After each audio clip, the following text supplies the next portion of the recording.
Here we are in Iceland. We've spent the day in Reykjavik after arriving first thing this morning, taking the time to prepare for our upcoming fire and ice expedition.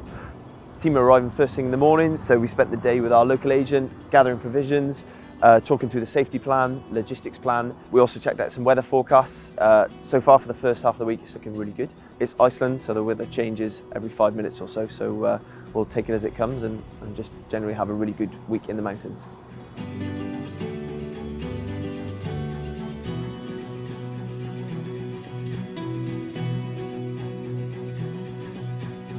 We've had our first night under canvas at Laugavegur campsite.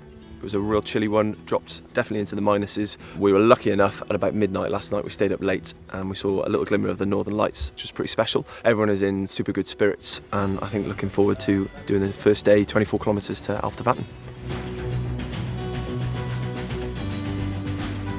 Day one is definitely the most challenging of the days and the most varied, starting in sort of multicoloured mountains with hot springs and hot fumaroles pumping out everywhere, going up to real high, quite barren terrain, and then dropping down to really lime green, really lush terrain, and eventually camping down by the lake Álftavatn.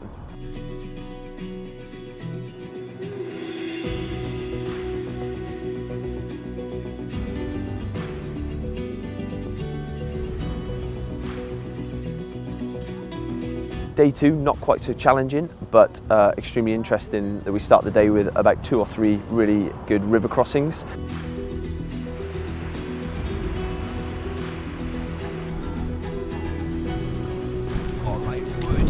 And then lead into just a massive open expanse of volcanic ash and mountains all around us. It made it quite challenging because the team could constantly see into the distance where they had to walk to. We just had very flat, very long paths to walk on, but that didn't take away from the fact that we had some stunning views and another day of really great trekking. Day 3 starts off taking us from Emstra, where we camp, where we got views of the glaciers and all the mountains around us.